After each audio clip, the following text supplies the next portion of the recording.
Good morning. It's Bruce Gass, boxing, jazz, and more. Listen to a little bit of the Pasquale Grosso trio in the background, and just waiting for Mr. Sid Vanderpool, the jewel of Canada.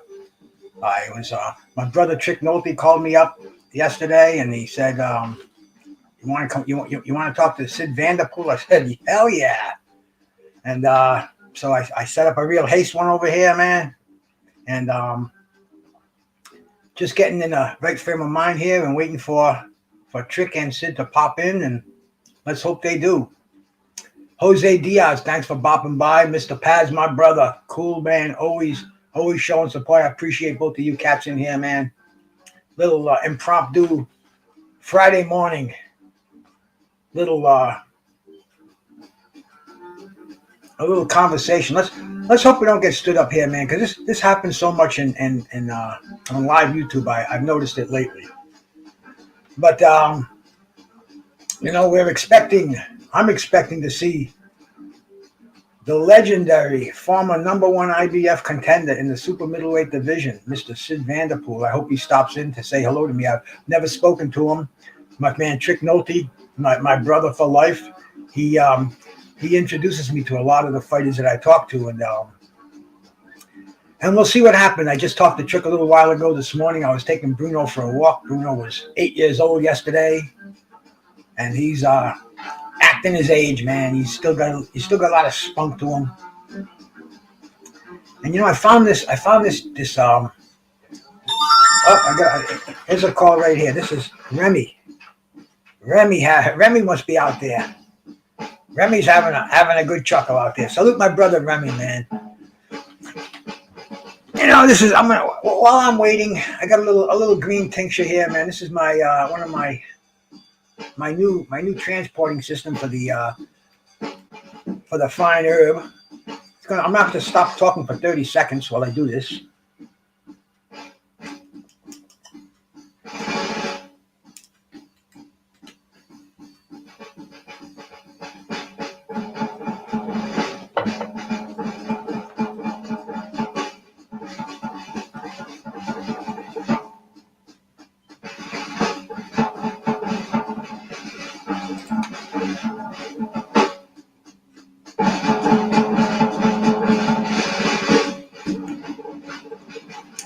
Remy, my brother. Yes, I did, Mr. Pads.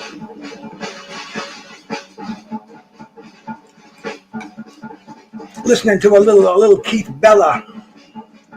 Keith Bella on the drums here, man. This is a place called Smalls. It's a club in New York City, and I mean you can get it on YouTube. They put on a live jazz show every night. I've seen some classic stars on there, some stars in the making. I saw George Coleman on there the other night. I mean, just tremendous jazz. There's my brother Trick Nolte. Trick Nolte's in the building, man. Shout out to you, my brother. I'm waiting to see where this goes over here, man. Because Bruce Gass, man. He can just get on here and talk for hours about nothing. Letting that green dragon kick in, man. I hope I see a few lights in the background here, man, and we'll talk to Mr. Sid Vanderpool. And if you cats don't know who Sid Vanderpool is, man, you do a quick Google of the name, bro. I mean, this was a number one 168 pound IBF contender. Back in the day. But the day wasn't that far away. The day Sid retired almost 20 years ago, so he's 20 years to me, that's like almost like yesterday in the boxing game. So we're just we're kicking back and waiting to see. I got my water. I always tell you cats, man, stay hydrated, drink a lot of water. My buddy Blood Boxing and Fistiana made this tumbler, I guess they call them, for me. Customized tumbler. Check this bad boy out. I've showed this a few times already. I got it last week, man. Bruce Gas, boxing, jazz, and more. Custom made. We got the Toka 2 on one side. We got the Green Dragon on the other side. We got the legendary Marvelous Marvin Hagler down below. And we got the legendary Miles Davis blowing that horn down below. I mean, this is just a cool thing, man. It's a very, very cool thing, and it holds 20 ounces. I try to drink about 100 ounces a day, if not more. Fill this sucker up 5 times. It's got a real cool straw on it. And he made one for Tim Witherspoon. I sent it to Tim last week. And, Tim was just coming home. And, mailing things, I guess, the future today. Package delivery, UPS, FedEx, Amazon. So I knew it was delivered. I gave him a buzz. I said, hey, did you get that? Yeah, man, I got that. And we're talking a little bit. And then he opens it up. He goes, hey, this is really nice. She made one of Tim with his 2 belts on there, his hands up, and just another classic, rare, customized piece of material that I'm fortunate enough to have good friends like that out there in this game. Remy, my brother, sent me I got a Corvette, my second Corvette. Remy sent me, bro. So life is real good. I'm looking at them now, and they're not where they were. My wife must have taken them. Oh, she put them on the mantle. I'm looking now. They were in front of me on the shelf in front of my screen. Yeah, I have a custom made shirt, bro. Check this out, Mr. Pads. Bruce Gas, boxing, jazz, and more. Can't get much more custom than that, my friend. They will soon be available in my in my merchandise department. We don't mess with merchandise over here, but yeah, I have my own shirt, so we try to be as professional as we can on here. We're waiting for the guests of honor to stop in. Let's hope they do, bro. Let's hope they do. A little more. I want to make sure that music is a little bit in the background there, because we've got Pasquale Grasso, awesome guitar player. H Money, my brother. Salute, Brian Harkin. How you doing, my bro? Thank you, cats, for coming in here, man. I'm doing what we do on most of these YouTube shows. We have a guest scheduled. In fact, this was a real quick one. I never spoke with Sid. Trick Nolte, my brother, called me up and he said he's talking to Sid, and you want to talk to him on the show? I said, shit, yeah, man. I love bringing these boxes from when I used to sit in front of that tube. Hey, George H., how you doing, my brother?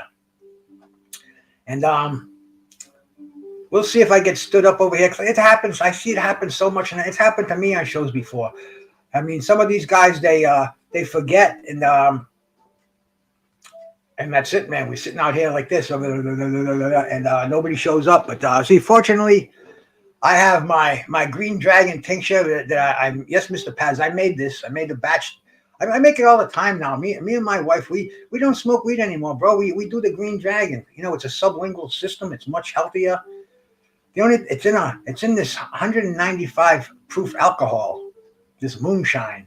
The shit's stronger than Everclear. And Everclear, you can't buy it in my state, but the guy says, yeah, but I got this stuff here.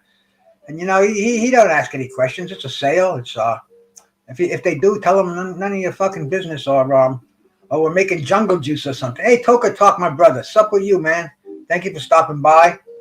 You do another blast of this Green Dragon tincture. My first buzzer today. I did one poke earlier today. Do another one here. I have to be quiet for 30 seconds, so bear with me.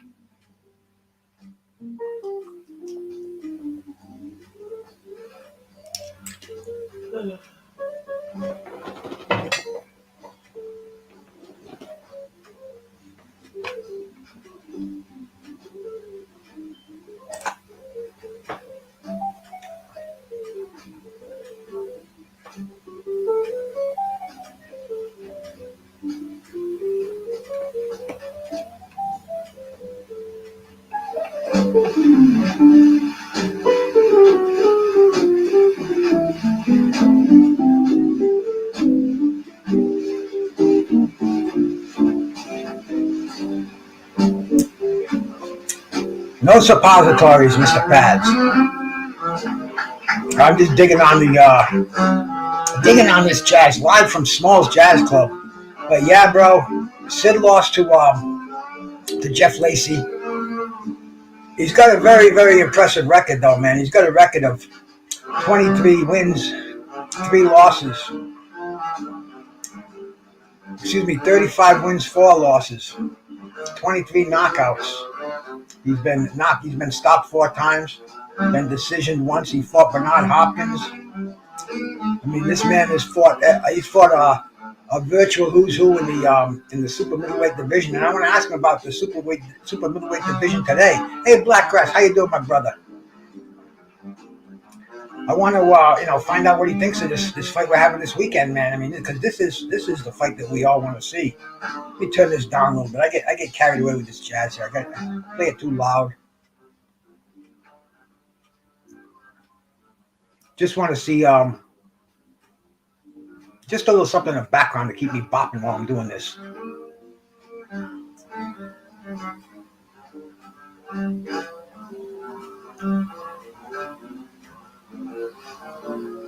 Yeah, tincture is definitely, bro, I get this 195 proof shit, man. I don't even know what the name of it is. It's some generic stuff, but it's absolutely the best way I know to make that tincture. I mean, I don't even smoke weed anymore. I got a Toka 2. I got 2 Toka 2s.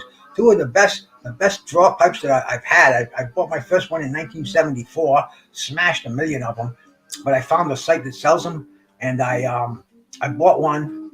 A friend of mine bought one. My wife wanted her own because I was always over here doing.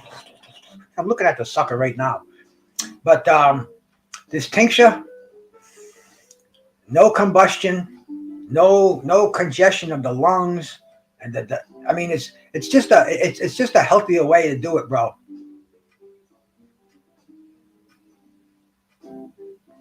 I've never been to a cannabis cup either, man.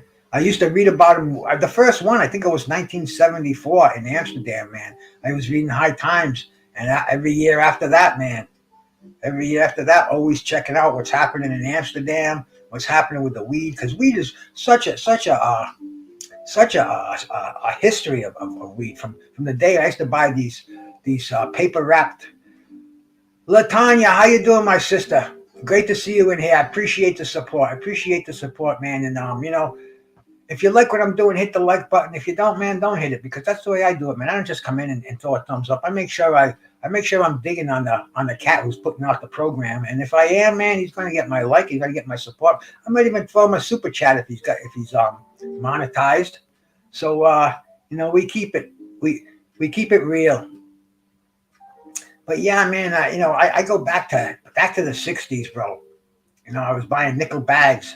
Then in the 70s, I started buying quarter pounds and things. But it was this brown paper wrapped Mexican bricks, and it was more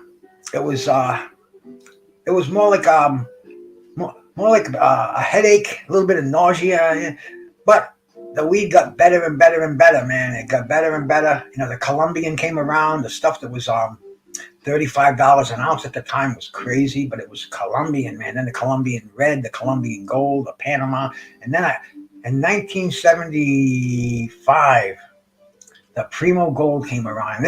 And this set the standards. This raised the bar. This was a whole different way to smoke weed. And it tasted like hash. It was like, wow, this is cool. All of a sudden, there's a whole different subculture of smokers, and since then it's just gotten crazier. We've had I was around in the 70s when the Vietnam War was going on, and people were coming back with these Thai sticks and this Cambodian weed, and just an incredible surplus of weed that we had. Then we get into the hash, the Afghanistan hash, the Moroccan hash, man, the Nepalese, the temple balls, the fingers. I mean, dude, it's a history lesson, really, man.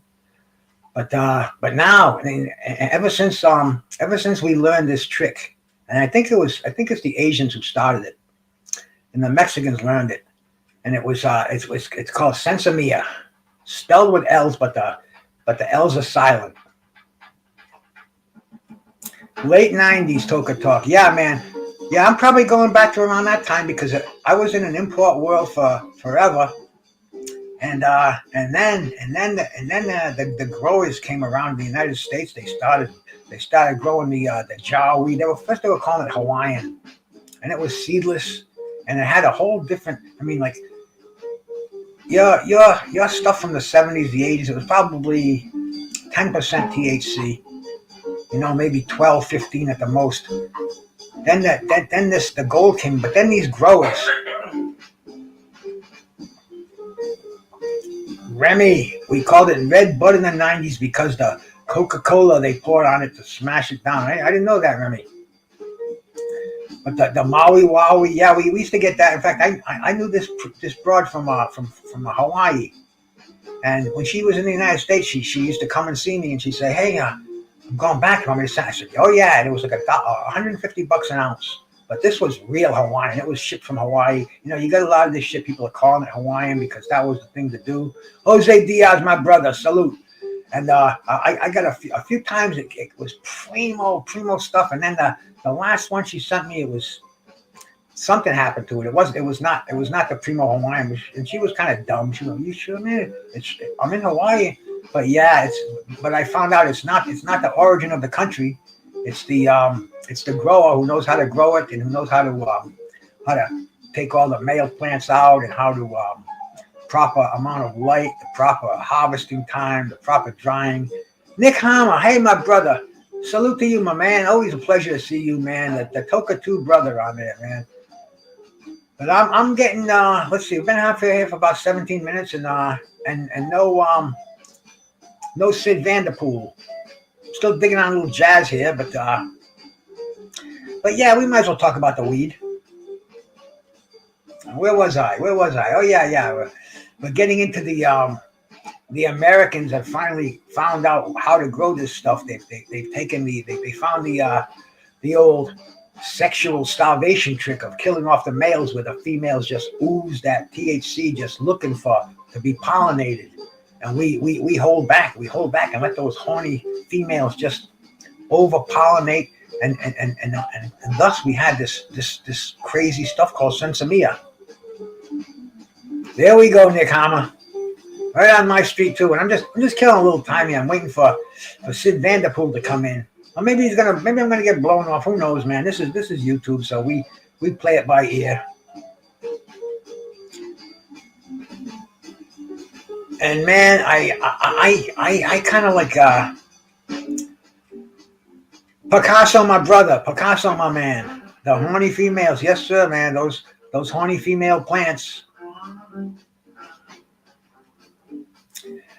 And and all of a sudden, all these varieties came around. The purple Kush, the white runts, like you're saying, my man, Blackgrass. Skywalker, how you doing, bro? How you doing, my brother? I mean, all these crazy strains. The OG Kush, man. I probably got 4 of them in my little thing here. You can spray a female with silver thiosulfate, and it will force the female into pollination. It will pollinate itself. Yeah, see, I mean, you got these crazy things now, and I like to put a little bit away. I got this Granddaddy Perp. Is a little maybe a couple of grams of that I put away. Put them in the seal of meals here. We got the little AK-47. Crazy names, man. That's another one that I have in the humidor over here. And this one, man, this is the legendary sour diesel. Check out that beautiful bud. That's a hard bud too, man.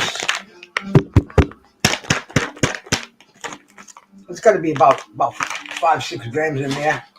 And then I have Pops Tops. This was a strain that my dudes kind of invented. And very good, man. We got some indicas, we got some sativas, but I keep them in this humidor. And this is and like I said earlier, man, I'm doing the tincture so much now, but see, this is the way to keep it. It's hermetically sealed. This is a humidor for cigars. You have to You have to press a little button on there to burp it. It's cracked. I had to put some duct tape on there because I dropped it. But some dude gave me this for Christmas with a bunch of cigars in there. And bro, I went for a walk. I said, hey, these are kind of cool, man. I'm hitting on one of these cigars, and all of a sudden I started to sweat. I'm like, oh man, I'm turning green. It was like, man, this is the cigars got me higher than I got on the fucking weed, man. It was like I was kind of like seasick, and I feel like I was speeding, but I haven't smoked a cigar since. I used to smoke them in my younger day. I used to smoke the Perotis, and I used to smoke the White Owls just because I like smoking back then. Now I don't like to put smoke in my body. I really don't, man. I like to ingest it. Pink Death Star. There you go, man. Right now in my what I have in my not in my saving thing, but in my smoking thing, I have some Pineapple Express. I have some OG Kush, and I have let's see, what's the other one, man? I can't even think of it now. I don't feel like getting up and getting it. Yeah, those Cuban cigars, bro. I don't think I've ever had a real Cuban cigar, but like a Don Diego or something like that, which is Ecuadorian or something, real close by. Skywalker with that apple fritter. That's a good strain. I've smoked that a few times. And hey, you know what I bought the other day? I should have it tomorrow. It's called it's a tester, because I like to know what the see, I have a pretty good idea, but I like to know what the strength of these tinctures are when I make them. And I have a formula. I can figure it out pretty easily.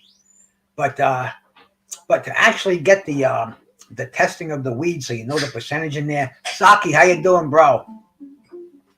I bought this little thing. I expect it to come in tomorrow, and it's about the size of a cell phone, and it's got little glass slides. You put a drop of the tincture on there, and also you can test the flower. It's a pretty amazing thing. I'm really looking forward to getting it, and hey, it's something that you know we like to know exactly what we're putting in our bodies. I'm going to give Trick Nolte a buzz here and see what's going on, man, because I've been on here for 20 minutes, and it was supposed to be 11:30.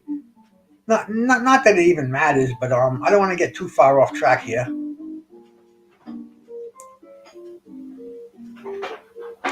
Let me make this phone call. Just bear with me for 1 second here.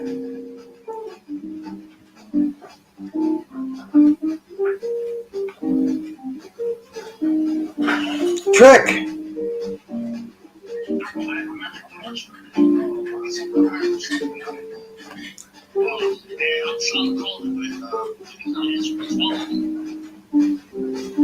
He's not answering his phone. I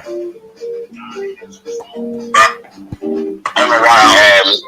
I texted him, sent him a link and everything. I mean, I'll hop on with you. I was waiting a few more minutes. That's weird. I'm watching you and you're talking and you're on the phone with me. I guess I'm behind or something.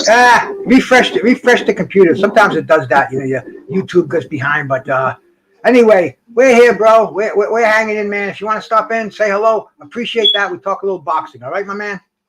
Yeah, I'm gonna get about 10 more minutes, man. If I ain't got it, I'll hop on. All right, man. Appreciate it. Peace. That's my brother Trick Nolte, and I mean, I hope you heard that. He's trying to get in touch with Sid, but he's not answering the phone. And I mean, this is the way things happen when you're doing live TV over here. So that's why we talk about we talk about anything on here, man. Boxing, jazz, and more. Not too sure how strong mine is. I use 40 grams of keef in a 750 milliliter bottle of 150 rum. You know, I have a machine that makes mine now. It's called the Magical Butter, and I put the and I'm gonna tell you how strong this stuff is that I made. Dr. Mark, my brother, thank you for coming by. My man who grows, he has this machine that once they dry the buds and they harvest it. It's about the size of a dryer, right? And it shaves the buds. It cleans the buds, and it cuts, and the trichomes and everything. It trims them down. It's a bud trimmer. He used to pay these women $15 an hour to sit there and watch soap operas and trim the buds. Now he's got this machine that does it, and he gets me the what it comes off, and it's like a powder, but it's all fucking strong. It's all from the choice buds. And so what I want to do is I get this tester, and I'll be able to see how strong it is, because I think I was making this stuff with prime bud, costing me like $200 an ounce. So this right here, I use 3 ounces of bud, 2 cups of alcohol, which is what we get 30 milliliters per ounce. So we got 18 ounces. So that's 300. 300 and 8 times 3 is 24. So that's like 524 milliliters of alcohol, and I use 3 ounces of bud.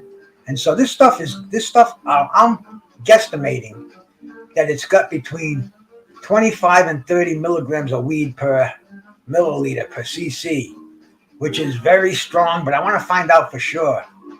And as soon as I do, you have the magical butter too, Latoya. Cool, man. Isn't that the coolest machine? See, I bought the Levo too, and I started making the butter and the oil and stuff.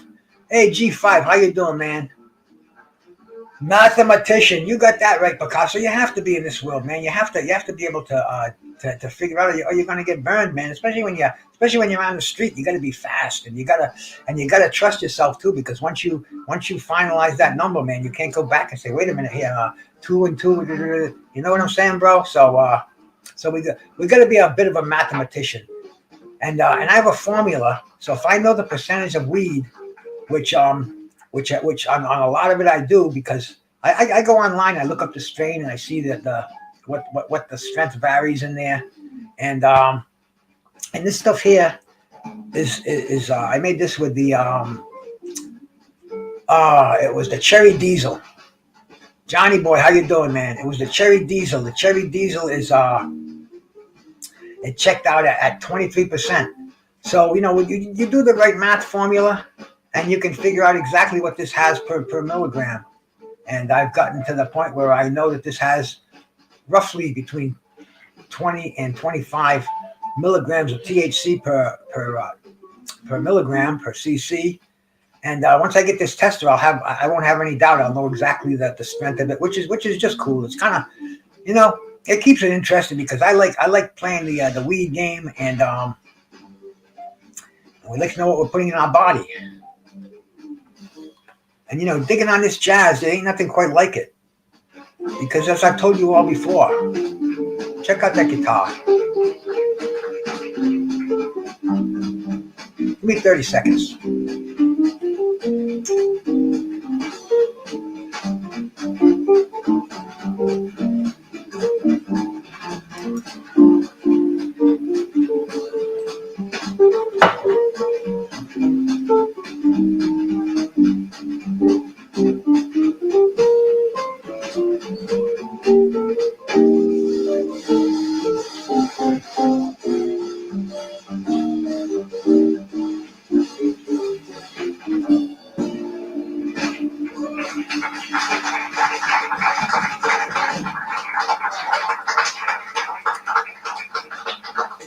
Hold it under the tongue for 30 seconds and swallow. That's what I tell my wife every day. But that's a whole nother story.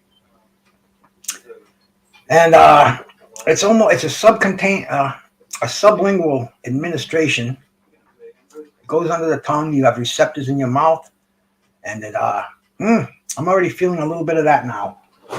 Excuse me for a second here while I clean the schnoz out. Exactly, Picasso.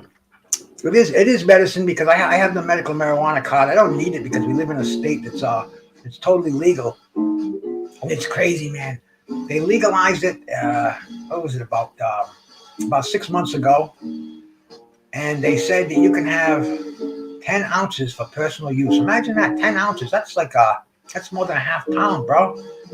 Back in the day, they throw your ass in jail and fine the hell out of you for 10 ounces. And now, that's what the normal weed smoker should have in their possession. I don't know if they said 10 ounces with a bunch of baggies and a scale, if that makes a difference, but 10 ounces. And I don't think they even, they even consider this in the same category, so they don't have any measurement for this. 10 ounces, do they mean 10 liquid ounces, or do they mean 10 ounces by weight? So they don't know what's going on. Cops don't even care about the weed anymore in this town. A dude that I knew last year got busted, and they threw it out of court. They went into his house. They tore his grow room apart. It was I don't know why. I think something personal. The guy's girlfriend was dating a cop or some shit like that. But they ended up throwing it out of court. The guy's got a lawsuit right now for $1 million against the police station, and he's probably going to get it too, because they didn't have any probable cause. And now we're in such a conscientious time where our rights are being very, very respected, because we have all these YouTubers, these First Amendment auditors.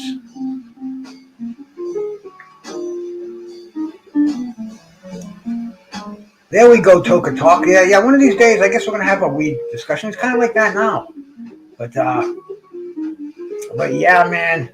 This is the only mind-altering substance I put in my body, and I've taken every drug in the book. I've been addicted to every drug in the book, man. I've kind of ruined a lot of my life with drugs, and that's all behind me now with the grace of God. I smoke weed. I drink water. I don't drink alcohol. I don't even drink caffeine. I don't take anything for depression, for sleep, for anxiety, for pain. It's all the weed. Well, I do take a high blood pressure pill. I was told several years ago that I had high blood pressure. They gave me this thing called a Tetanol 50 milligram. And I take that daily because I don't want to fuck around with high blood pressure. High blood pressure, man. Anybody out there, man, the number one thing is to stay healthy. Eat right, stay healthy. Try to lose a few pounds, man. And it's all in the... Not so much what you eat, but the times that you eat it. So this, I discourage eating late at night, because this is when your body slows down. This is when you should be doing it. Oh, I got this music on too loud, man. Huh? There we go. I get carried away because, man, I love jazz. And this live at Smalls. Let me find another We've heard this guy quite a bit. Let me find another, man, because there's such cool stuff at Smalls Jazz Club. Let me find what one that I saw this week, because I watch this almost every night now.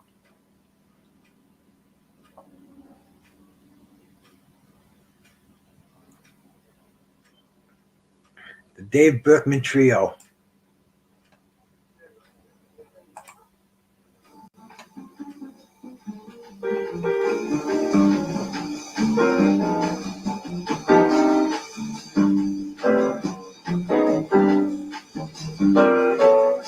Oh, Trick Nolte is on the phone with Sid. So maybe we're going to have an interview here. You never know, man. Picasso's getting healthier now. You have too much energy. Now, energy's a good thing, man. Energy burns calories. That's what gets your metabolism up, High energy. I try to give myself more energy all the time. I believe in getting your cardio first thing in the morning on an empty stomach. This way your body starts burning body fat instead of burning the carbohydrates you had. Hey man, look, I think I got my guest of honor here. Let me turn this down, and let me welcome to the show Sid the Jewel Vanderpool, man. I've never met the man, but I intend to right now, man. Sid, can you hear me, brother?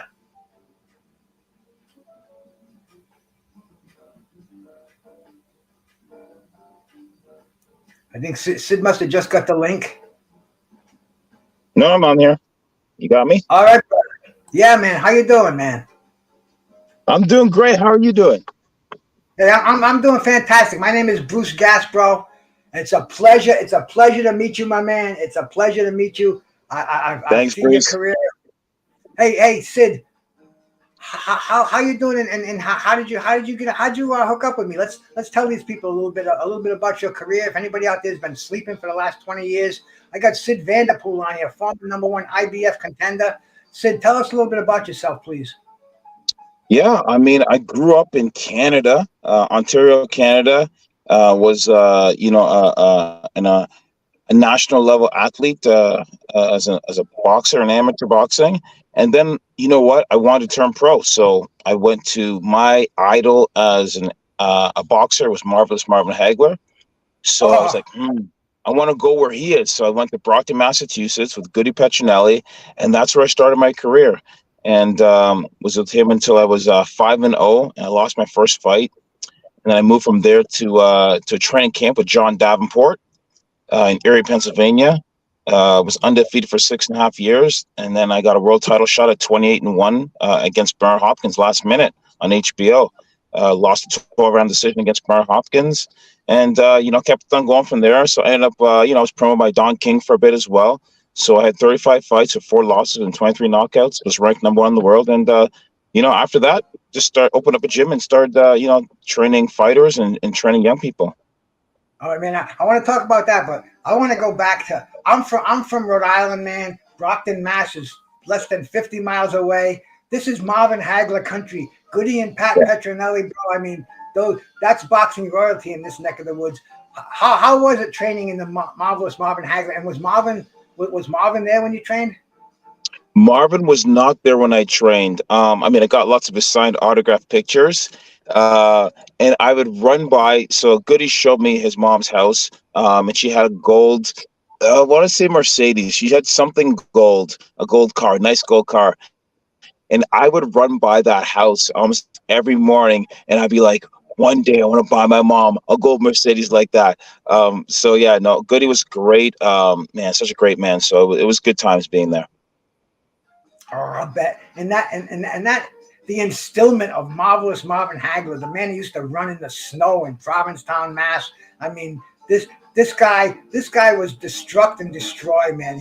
I mean, I'm sure that saying must have been all over the place in the gym, huh?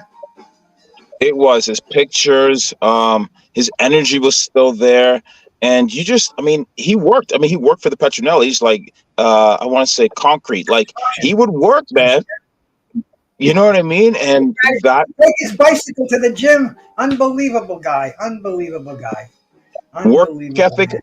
work ethic, like he's second to none, right? Like real, like yeah, man. He had that. If you wanted to have a foundation as a fighter, that was what you want. You want someone that's going to show up every day. It's not going to be pretty. And you put your work in, and at the end of the day, if you put that work in, you have an opportunity to have success. And that's what Marvin did, and he achieved great success. And that's kind of why I like the way he operated. And you trained with Emmanuel Stewart also? I did. So at one point, I was training a lot in Windsor. My manager at the time had a good connection with Emmanuel, and so I went over to meet Manny, and we hit it off, and he's like, okay, like let's work together, and that's after he'd already trained De La Hoya and Lennox Lewis. So because Lennox and Lewis and I are from the same city, Kitchener, Ontario, we kind of had some stuff to talk about. And he would tell me, he would say, Sid, because he was like, Sid, you're kind of like Lennox. You're too stiff. You're too stiff. He goes, Lennox was the same way. And I told Lennox, you need to go to the clubs and dance, man. You got to dance. You got to get some rhythm. And so, we had some good conversations. And he worked my corner quite a few times. And yeah, very knowledgeable. It was great having that, that history with me. Great stuff, man. Great stuff. Now, how did you fall into first of all, let me shout out Mayhem and Miracles. My brother Mark Casey is in here. And anybody else new that came in that I missed you, man, I apologize for that. I'm talking to Sid the Jules Vanderpool over here, former #1 IBF super middleweight contender. I mean, the man is teaching me some history over here, and I appreciate it, and I thank all you cats for coming in here, man. We got some Canadians in the audience, so Nice. hey, I mean, absolutely, bro, absolutely. Now, growing up, Sid, Yeah. who was your inspiration? Because I know you come from a pretty large family, five siblings. Yeah. Mm-hmm. And who inspired you to go in there and get punched in the head, man? Because that's a pretty big aspiration, brother. Absolutely. It was actually just kind of sprung on me, to tell you the truth. Like you mentioned, I have four older brothers, and my dad was our coach. And my dad didn't really, he wasn't trained in boxing, but he just figured, hey, I want to keep my boys off the street. I want to keep them out of trouble, have them able to defend themselves. So I'm going to teach them boxing. So he was our coach, and we would go around in this van that he converted. He put a bed in there, whatever, and we just drive around from city to city to different fights. And I just remember one night, we were in the back of this uh, venue where my brothers were fighting. I'm in the back. I'm a little kid, so I'm just excited just to be there. I'm looking like my brothers are fighting. I'm excited for them. The promoter opens up the room to the back, and the smoke comes pouring. Because back then, people used to smoke cigars, and the smoke comes in, and the promoter is like, "Listen, I don't have enough fights. Who else can fight tonight?" And there's this silence, and my dad looks over and he goes, "He'll fight." And he points down at me, and I'm like, "I will." Like I'm thinking to myself, "I will." Like I don't even know if I've even trained a day in my life, to tell you the truth. But I watched my brothers. I watched what they did, and so they put my brother's trunks on me, and they like hung down to my ankles. And I got in the ring. So I walk up to the ring. I look across, and there's this big boy in the ring because he was 9 and I was 6.5 years old. And I just got in there and I just started swinging away, and I won my first fight. And I guess that's when my dad's like, "Okay, you're ready." So yeah, so that was it. Man, that talk about getting thrown in the deep end of the pool. I got a question out here from my brother Remy, man. Good friend, good brother. He wants to know, how was it fighting Hopkins in his third hand, meaning his head? Yeah. Hopkins, man. Like again, I was 28-1. Was 27 years old. It was short notice, and I knew. In my head, I was like, I'm gonna beat this guy, because at that time, in my mind, he was an old man. He was 35. I'm like, this dude's 35. I'm 27. I'm gonna show him, right? And you know how long he went on for after that. But Oh, damn. like, yeah, Sid, man, he was just in his prime. I don't know, but he was okay. I'd never fought at that level before. And what I learned from that fight was he was patient, and patient comes from confidence. I was a bigger guy, but he knew that if he, took me onto the deep waters, I would slow down. And that's what he did. Like, even though I was strong in the first rounds, he was like, "I'm be patient because I've been here before. It's not my first rodeo." And so I really learned how much confidence allows you to be patient in that ring. And when you're patient, you can see things, you can do things, and it allows you to really have a great opportunity to be successful in that night. Man, that's such good advice. And I know today I see you own Sid Fit. This is what you're still involved with boxing today. I mean, you must have a love for boxing, like bro, like we all have on here. I mean, you 6 years old, and you're 50 years old today, I believe, man. I'm 50 years old. You got it. 50 years old. Yeah. Years old, man. And where did those years go? Where did those years go? Right. But the Right. one common is the love for the glove, bro. And I can feel it with you, my man. Love it. I love it. And I just sat with a business coach, and he's like, why? Ask me, like, why are you doing this? Why do you have more locations? Why do you even want more locations? And I was like, because it changes lives. Like, I have seen this time, whether you're actually a competitive boxer, whether you're just a young person, whether you're an executive, whatever, I've just seen the way that boxing changes lives, because it's gritty. It's the real deal. There's no faking it. There is no faking it, man. You know what I mean? You got to be resilient. And I just love the sport, and I love what it does for people's lives, man. And that's why I do it. Fantastic. Tell us a little bit about Sid Fit. Tell me about how that got started, and it's growing, man. And we're gonna drop a link in the chat. Let people check it out, because this is real boxing. This isn't talking on YouTube. This is getting in there, getting your mouthpiece in there, getting your head bashed a couple of times. Bro, man. Yeah. All the fun stuff. Yeah. Go on a little bit about Sid Fit, please. And you talk about that stuff, and it's like, yeah, you got to be crazy to want to do that. But guess what, man? Life, you got to like to wake up and do what we do just as people on a daily basis. There's things we got to face. And so there's no better way to do it you do it in a controlled environment. And man, it gives you so much confidence to be out and going and into this world and be like, yeah, man, whatever this world brings at me, I got it. I got it. So Sidfit again, I finished, I retired, right? Mhm. Right. So I retired in 2005. And then a year later, I started Sidfit, and that's been 15 years. And we do youth boxing, we do competitive boxing. I train Olympians. Um, we have personal training for strength and conditioning. We train hockey players, like we've trained PK Subban and Brian Little and these great athletes, because it's an environment. We say we want to create a culture of champions, right? A culture and environment. When you step into an environment and a culture, it can't but rub off on you. And that's what we want to create every single day. So people who come in there, you know, I mean, they're going to leave different people. And that's what we try and do. Awesome. Mrs. Knockout Boxing, thank you, sister, for coming by here. Picasso's hanging in, man. We're talking to Sid the Jewel Vanderpool here, man. And I mean, this man is a wealth of knowledge, and I can feel the spirit in here, bro. I really do, man. And it's an honor to talk to you. I think Anthony's coming in here. It says device not connected, Trick. You're gonna have to go out and come back again, bro.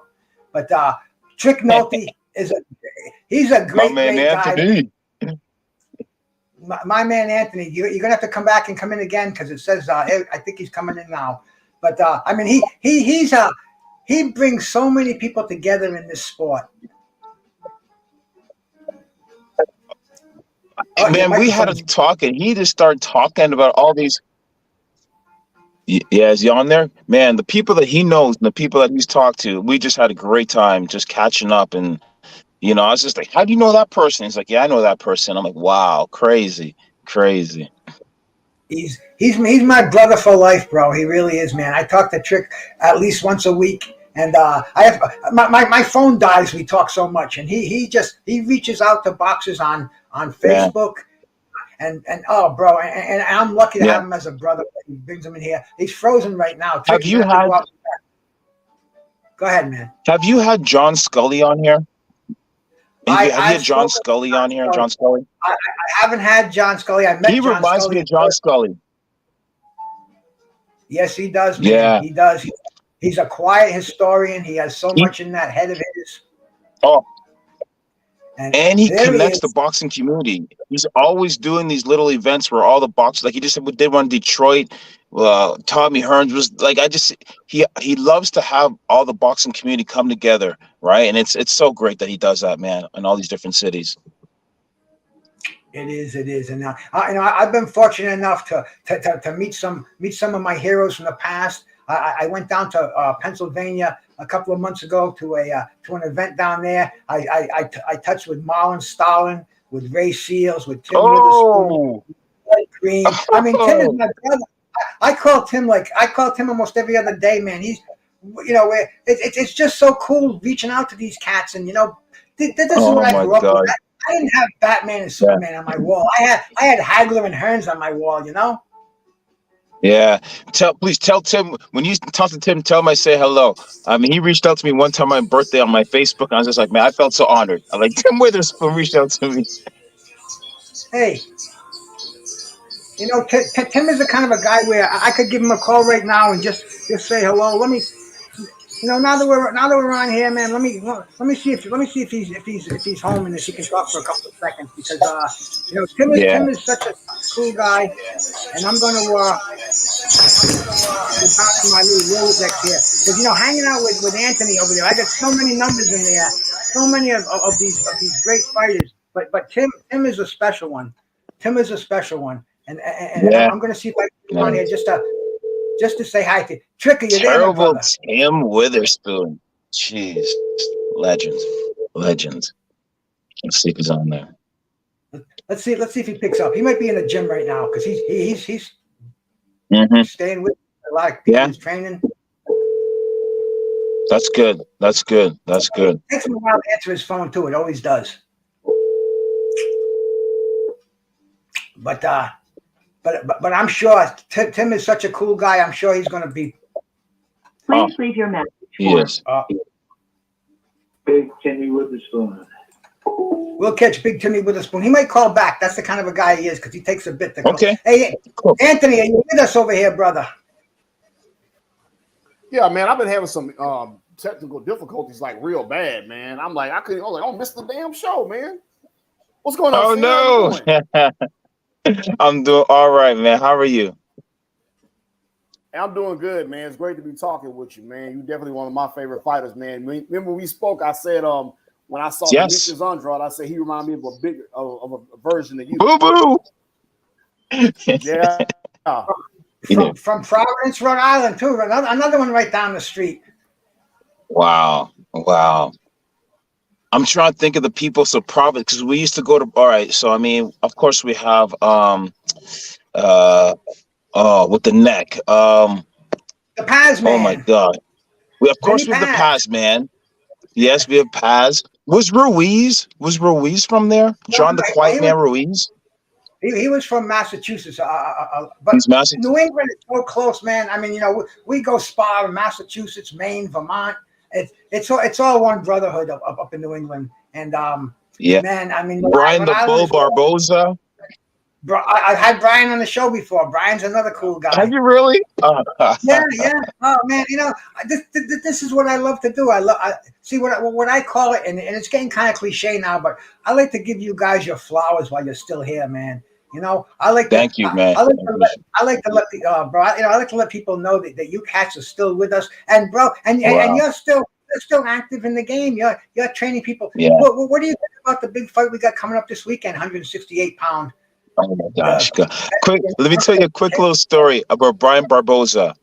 So when I went to the Petronelli gym, there were 3 of us there that were basically auditioning, let's say, for a spot to join the Petronelli team. And Brian Barboza was there, and there was this kid, Curtis Mombelli. He didn't have much of an amateur career, but he was from maybe like Barbados or something. So tough kid, right? Just tough. And I had to spar Brian Barboza. Man, this cat, he's just coming at you, like throwing everything, right? I'm from Canada. I'm a boxer, right? Like, this is what we do here. We box. And we did the first day, then we do another day, man. I was just like, don't tell me I have to get with this kid, Brian Barboza, again, because this guy, he's legit a bull. And we both ended up staying. We both ended up getting to, actually, they took all 3 of us. All 3 of us got to stay, because I remember thinking, man, does that mean I have to continue to spar with this Brian Barboza guy? Because he was a rough customer. So, man, it was a great, culture of like young cats that just wanted to do something and make a mark, man. So it was good. Great. Okay, I'm going to jump forward to you. I'm going to take it to this weekend. What do you think about Caleb Plant and David Benavidez fight? Yeah. I haven't watched a lot recently to see what their camps are looking like. So, but I'm picking Plant. And I love Benavidez. Like, he's tall. He's got all the punches. But I don't know why. I'm picking Plant. I just think Plant's just a little bit more of a dog.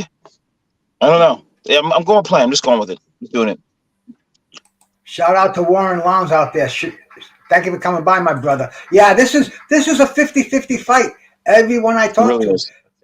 And people that are going for Plant, they say, I'm sorry, but I'm going almost apologetically. I'm going for Caleb Plant, but Caleb Plant, man, he's the real deal. I mean, both of these guys. See, today inactivity, I think, is really doing a job on boxing. These guys, it's their job to fight, man. I'm a bartender. I don't make any money if I don't go to the bar and serve drinks. I'm a cop. I don't make any money if I don't go out there and do my job. But it seems like these guys are fighting once a year. And how much money can they make? How much? How can boxers live today on inactivity? Inactivity, I think, is really doing a job on the sport. And on their skills. I mean, the way you get better is by being in the ring and sparring is good, but there's nothing like being in front of people, practicing and doing your thing on that stage, right? And we go back to the olden days, right, with Marciano and like these guys. They were fighting regular, like Sugar Ray Robinson. It was just like clockwork, right? And man, they were so skilled. So I think it affects the quality of. And boxers may be good, but just think how much better they could be if they had a couple extra fights a year, man. Phew, be different. But they're afraid of that L. They're afraid of that L. That's that. They're afraid of the L, and that L can be a bad coverage. The Canadian who fought Johnny Ruiz, that was we had him on the show too. Help me! I can't think of the name right now, and I know the dude, man. Anthony, who we? The dude from Canada, the heavyweight. Kirk Johnson. Kurt Johnson. There we go. Kirk Johnson. Kirk Johnson. Yeah. But Picasso asked about that one, man, because you got some choice competition out of Canada. I mean, dude, I go back to George Chuvalo, one of the first fights I watched when I was a kid. Chuvalo and Jerry Quarry, and I fell in love with boxing. And man, George, what a story from the great Canadian. Oh my gosh. Yes, George Chuvalo, tough man. Tragic life. And then he's still with us too, I believe, too, man. So God bless. He's still with us. He's still with us. Another one that's not with us anymore, but when you talk about tough, it don't get much tougher than this. Let me give you some hints. Let me see. Probably started off as a lightweight, moved all the way up to who? Oh, my bad. Okay, no. I said Scott Ledoux, but go ahead. No. This guy, no. This guy, you could look at him, and his eye would probably start to swell. But that didn't matter. He was still going to knock you out. He had a brother. That fought too as well, pro before him. You're not talking about the Hiltons, are you? Oh no, not the Hiltons. He came after the Hiltons. Sure got Gotti, baby. Oh man, come on, man. Oh, Gotti, man. Yeah. You can't mention Gotti without mentioning Mickey Ward, bro. What? Oh, yeah. Go ahead. Yeah. So when you said Kirk Johnson, Arturo Gatti, and myself, we were on the same junior national team together. So we got to travel the world a little bit together. So yeah, those guys are, you know what I mean? Yeah, they're near and dear to my heart. Picasso says Curtis Koch's home of champions. Curtis Koch. Wow. There's a name. Great stuff. So who else are you following today? No, go ahead, Anthony. Hey, I got a question, Sid. Man, okay. I always say if I got a chance to talk to you, I'm gonna ask you this question. Man, I had a Ring magazine, right? And it had, I'm gonna refresh your memory. It had your hit list. Remember that when you put that in the Ring magazine by Joe Calzaghe? Marcus Beyer, Joe Calzaghe. I mean, who else was avoiding me at that time? There was what? Was Otke? Sven Otke? Was it Otke, Beyer? Sven Otke. The German Sven Otke. Yep. That was my hit list. Yeah, I remember them. Any fights that you I got the Ring magazine. Nice. Go ahead, Bruce. Go ahead. Nice. Any fights that you regret not getting? I mean, I know you got that hit list out there, and you didn't get the Calzaghe. Calzaghe was the one. That was the one. Because I mean, I'm a southpaw. He's a southpaw. I was when we signed the fight. We signed the deal, and I was in New York getting ready for the fight. And I'm gonna say it's maybe like 3 or 4 weeks out. His team pulled out. Said he had a shoulder injury. And then the fight never got remade, and he fought Byron Mitchell. He fought Byron Mitchell, and I never got my shot. Yeah. Well, man, I'll tell you, you look young enough today to get back in that ring, bro. You're taking care of yourself, which is a great thing. Thank you. I mean, a lot of guys just go to hell after the career's over. man, I know, and believe me, I'm 68. I know the importance of staying healthy and staying on the game, bro. You're looking good, bro. You're looking good. That's awesome, man. I don't want to get in the ring, man, but I'm fighting the biggest opponent out there, and that's the clock, man. We have to stay on top of things. And and like you were talking about the discipline that was instilled in you from the Hagler days, getting up at 5 o'clock in the morning or earlier than that, hitting the road, hitting the gym. You miss that shit, bro? You know what? Crazy as it sounds. All right. So people ask me, do I miss, boxing? Do I miss it? I do miss getting in the ring, but I don't miss all the training. And I know in order to get in that ring, the preparation is ferocious, and I can't do that anymore. But yeah, I do miss some of the disciplines that it took. Like, when you're in camp and, you got to eat this, and you just get to this, your body, you're on this different level. And I do miss that, because I don't need to train at that level anymore, but I know what it felt like to be there. So I do miss some of that regiment, some of that discipline. So and I tell the kids, listen, nothing bad ever came of discipline. So wherever you can instill a little more discipline into your life, do it. Greater words were never said, bro. Yeah. And any fighters out there today that you keep your eye on? Is there anybody anybody who's great today that you think is the dude out there? Yeah, I mean, I'm still trying to get I'm trying to get to that Tank Davis fight. I'm trying to get out there. I can't find any tickets. I mean, like that fight there. I am so excited. I mean, I'm excited for that fight.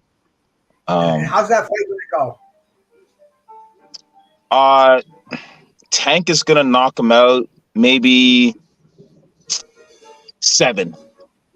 I think Garcia, uses his reach, uses that quick stuff, whatever, but he's gonna make a mistake at some point, and Tank's like a computer, and when you make that mistake, it's lights out. Those good night uppercuts that he sends. I can see Leo Santa Cruz. It's almost like his soul left his body. And who was the kid that talked a lot? He was big. They were trying to make that fight for like 2 years. Who he fought just recently? Tank fought this kid. Rolly Ramirez. Rolly was no joke. Rolly was no joke. Rolly is like that was, but you know what I mean? He made one mistake and yeah. That's it, man. So, you can box 11 3/4 great rounds, and against a guy like Tank, all he's got to do is touch you with one of those big 900 psi bombs that he throws. And then, I was gonna say he's similar. He's similar to Deontay Wilder, but see, Deontay is not his boxing IQ is not as high as Tank. Like Tank could take you out with many different punches and these timings. Is it going to be a counter punch? Is it going to be a lead punch? Like Tank's got all that. Deontay, it's pretty much going to be a 1-2. Like he's getting you out with the right hand. It's not going to be an uppercut. It's not going to be a hook. It's going to be a 1-2. Like he's just living and dying on that 1-2. Right. So yeah, that's a difference there. Hey, I want to shout out to my brother Nick M's classic boxing channel out there. This man is a historian. Sid, if you want to see some classic fights, I wouldn't be surprised if he has some of your fights in there. This guy has got a fight library film that is mind-boggling, and he lets me use his fights without any copyright infringement. So shout out to my brother Nick M's classic boxing channel. Nick, if you want to drop your link in there, please do, because please do. I didn't even know. Yeah, classic boxing. Okay, for sure. Great stuff. Fights. Yeah. I mean, undercard fights. Really? He has some great stuff in there. So shout out to my brother Nick, man. And wow. How about the big boys, Sid? I love heavyweight boxing. I mean, I admire the bantamweights, the featherweights, but I mean those guys are smaller than. When I went down there and when I met Riddick Bowe and when I met Tim Witherspoon, I said, "Damn, these guys will knock buildings down in their prime." I mean this is what I love. What do you think of the heavyweight boxers? Wow. I mean, you've really, what do you got? 5 or so of them. You know, I'm just trying. Joshua's got a fight coming up against somebody. No disrespect. I don't know who it is. I know Joshua's fighting somebody, and Joshua looks massive. Yeah, Jerome. I don't know. He must. Jermaine, Yeah. he just got beat in a close decision by the big Chinese man, Zhui Zhuang, I think his name is, and and he fought. He also fought. He fought Dillian White. He got decision by Dillian White, and his prize for that is a fight with Wilder, with Joshua. I get so many of them mixed up today, but like you said, we got Joshua, Wilder, we've got Usyk, Tyson Fury, Tyson Fury. There's your 4, and then I guess you could go with the Ruiz, right? Ruiz is, Ruiz is up there too. The problem is, these guys, they don't want to risk that L. They don't want to fight each other. That's the is the Tyson Fury fight, is that still going on? I can't. Is the Fury fight still on? I don't think it is, man. It was supposedly on for the 19th of April, but Tyson Fury has got all these crazy demands that he's making. I mean, Usyk already accepted the 30% purse, and he's got 3 belts, but he accepted the 30% purse, 30-70. And now Tyson Fury is making some more things about a rematch clause and this and that. I don't think Tyson Fury wants to fight Usyk, and that's a shame. I thought I heard Tyson Fury say no rematch clause. There's no rematch clause. You lose, I lose. I saw it on Instagram. He said no rematch clause. Okay. That's what I thought Tyson Fury said. So, but I know I heard the talks broke down, but I was just like, okay, is this fight gonna happen or not?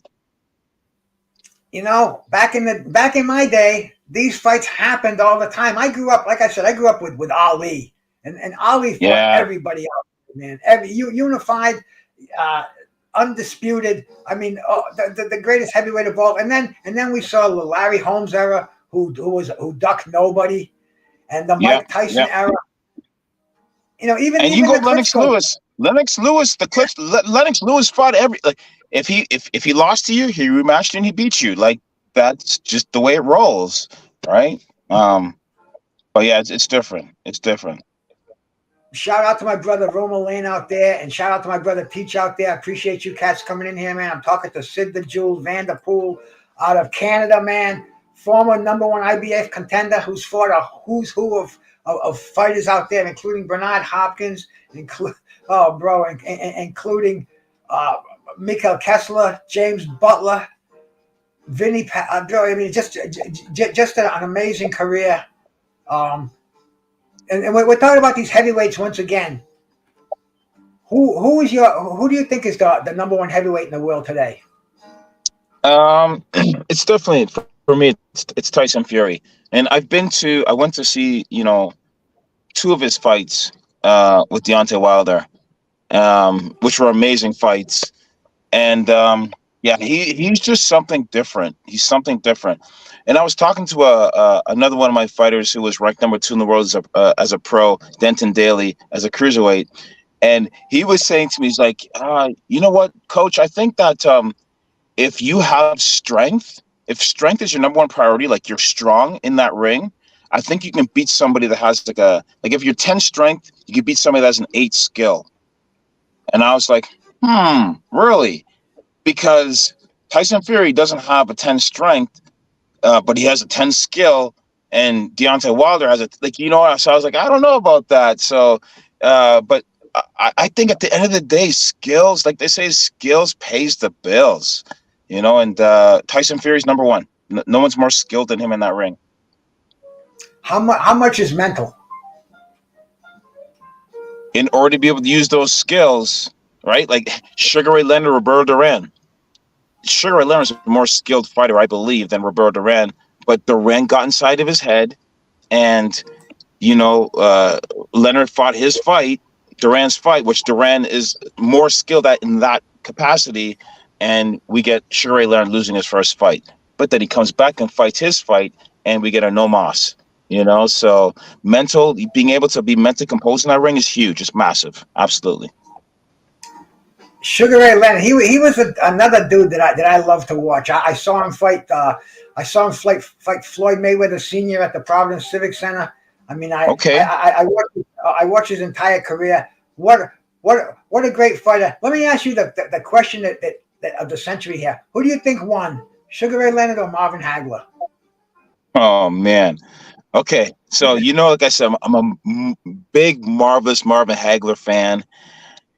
And I watched that fight, and it converted me a little bit. Like I also have a huge amount of respect now for Sugar Ray Leonard, because I felt like to come back and do what he did, the cojones to come and say, I'm going to take on the very best, the undefeated, with only one little tune-up fight, and to do what he did and the way he did it. I give it to Sugar Ray. Sorry, Pechinellis. I give it to Sugar Ray. I watched the fight too. My heart was with Marvin Hagler, but I just thought Sugar Ray, he used his brains. He knew when to turn it on. He knew how to steal rounds. And Hagler was not. I don't think Hagler was used to fighting 12 rounds. Hagler was a 15-round fighter. Leonard, and it seems like the first 4 rounds, Marvin Hagler was clowning around a lot. He didn't get into his groove after the 5th or 6th round. Yeah. And Sugar Ray was just a man that night. I can't take anything away from him.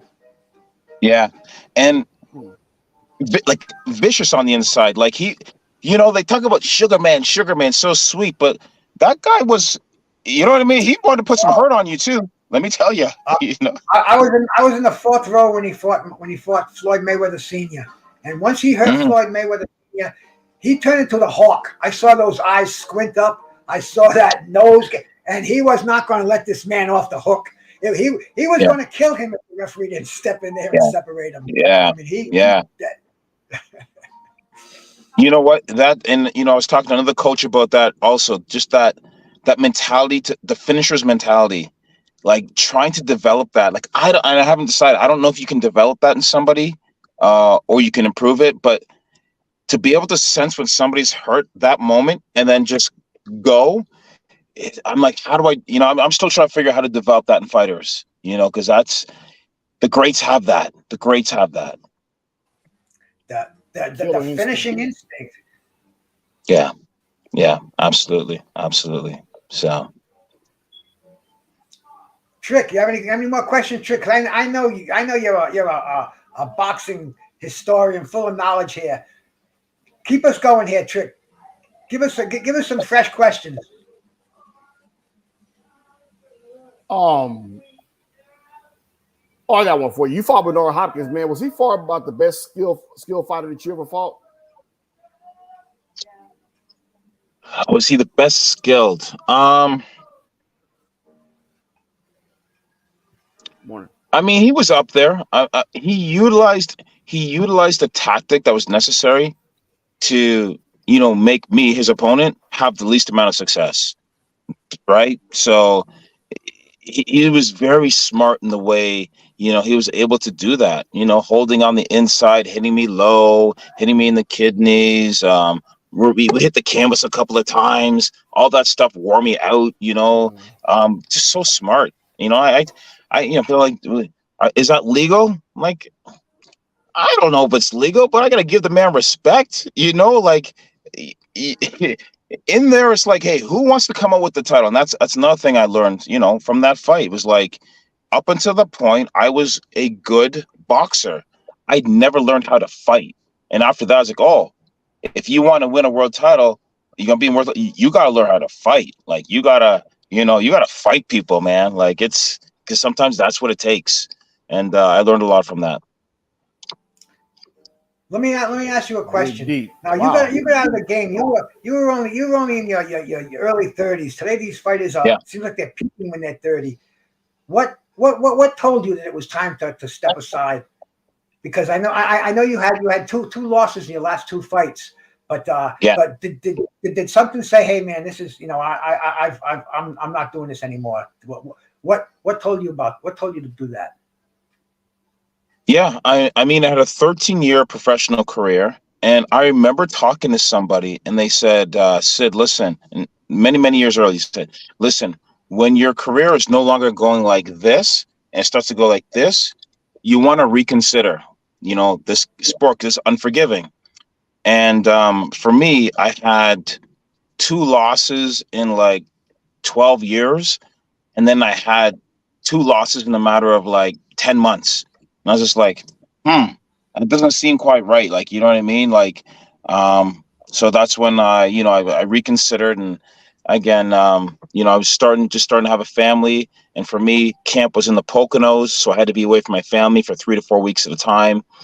And to be honest, there's a lot easier ways to make money than being in the professional boxing ring, getting punched by trained assassins. So I'm like, I'm not doing it for the money. So it was like, hey, time to put it aside and go on and do other things. Man, no regrets, bro. I mean, you are clear, you're articulate. I mean, it's a pleasure to see you in the condition and the shape that you're in, and it's really an inspiration to a lot of fighters who don't want to fight the best. They don't want to fight on a regular basis. That I don't want to be slurring my words when I'm 35. And I mean, bro, you kind of setting an example for these cats. Stay in shape. Was defense a big part of your game? Because I know defense today, it's almost unheard of, man. Yeah, I got hit. I was in an amateur fight, and got a little cocky because the kid wasn't, at my level. And he hit me and he knocked me down. And I got back up. And I was just like, hey, I don't think I got a chin. Like I was like, man, I don't think I got a chin. So I better learn defense. And I started to focus on defense. And to this day, I don't think I was a tough fighter. My coaches would say, Sid, are you kidding me? You're tough. And I was like, I don't think I'm tough. I was just like, I just don't want to get hit. Like I did everything I could to learn how to be a great defensive fighter. Because at the end of the day, if you don't score a point and I don't score a point, it's 0-0, we tie. So I figured defense is never a bad way to go. Learn not to get hit, and then hit your opponent a couple of times and you win a fight. Great advice, man. Great advice. Now, one of your biggest victories was over Glenn Johnson. How was Glenn Johnson? How was he to fight? And again, just talking to my former fighter Denton Daly about this, because we were talking about the strength versus the skill, and I was just like, Glenn Johnson was not the most skilled, but that guy was strong.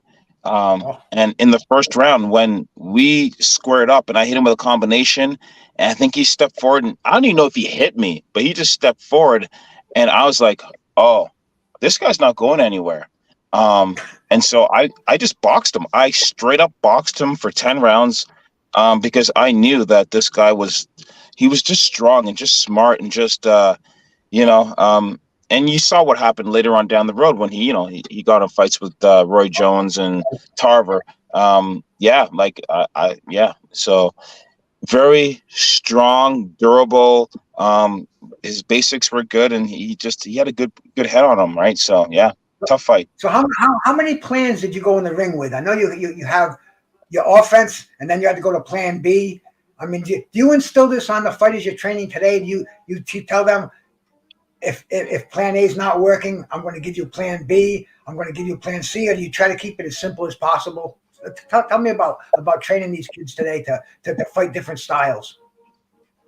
Yeah, my belief is the person that has the most versatility is going to have the longest run as a career, period. Right? If you can do one thing well, great. But if somebody figures that out, well, you're SOL, right? So if you're able to be versatile, have lots of tools in the toolbox, then we can do different things. Like if you're a carpenter and you have a hammer that you use most of the time, but sometimes you need a chisel, sometimes you need a screwdriver. Like if you don't have those tools, well, then you're trying to screw something with a hammer. Not so good. So I try to give the kids as many tools as possible. Then I try to teach them how to use those tools within certain situations.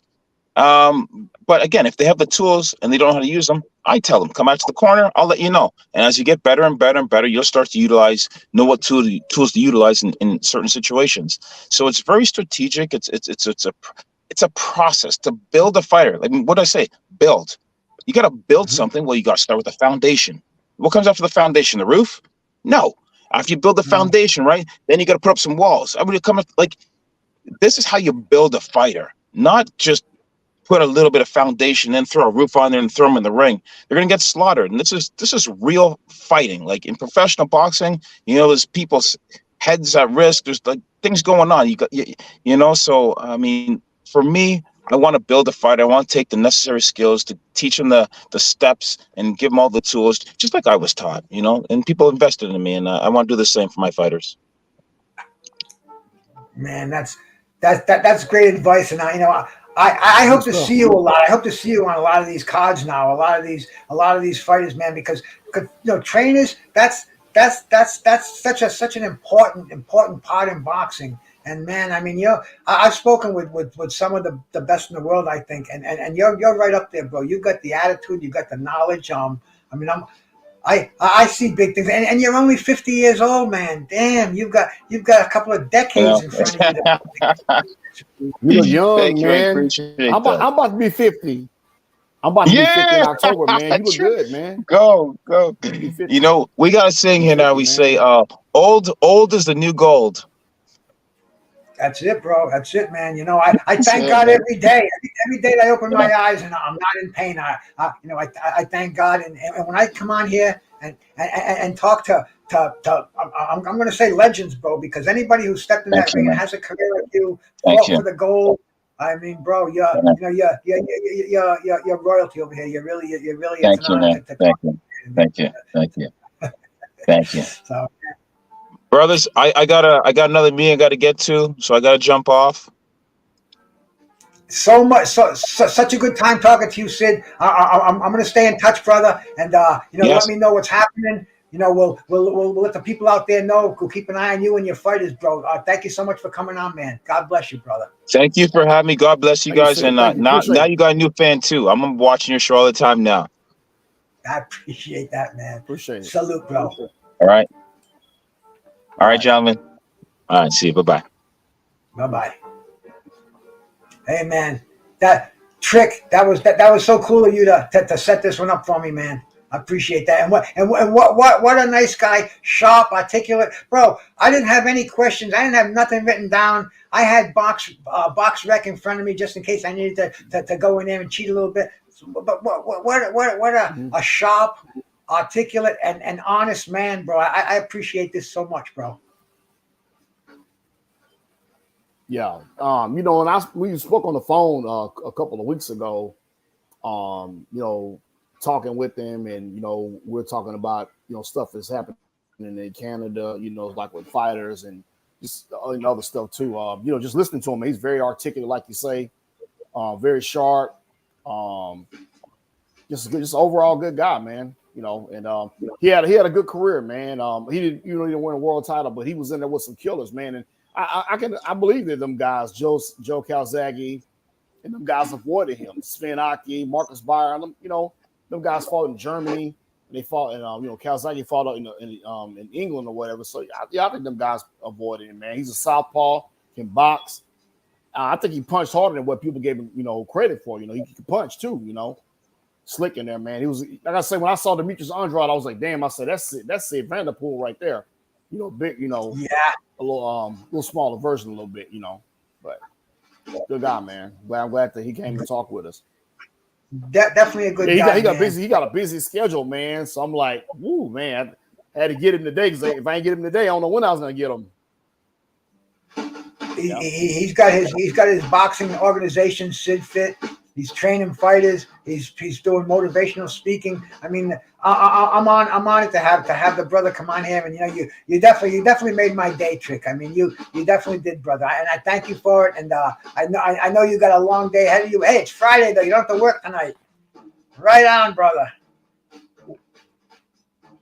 Oh, you're on mute. I'm mute. Yeah, I ain't too long ago got all work, man. So I'm riding on fumes, man. But I was ready for this though. Hey, man. Hey, Trick. God bless you, my brother. I'll be talking to you in a little bit, man. Thank you so much for setting this up for me. Okay, cool. Yeah, hit me up later on. Appreciate it, man. I'll holler later on, Bruce. I appreciate having me on, man. Everybody in the chat, peace, y'all. My pleasure, man. My pleasure. Hey, just great stuff here, Great stuff. And Remy, thank you. Happy birthday to Bruno and Teacher. Thank you for coming in here, man. George H. Skull Asylum, my brother, always putting some great stuff on in the afternoons, man, showing them movies. Just bro, this is what I like about YouTube. We got so much variation on here.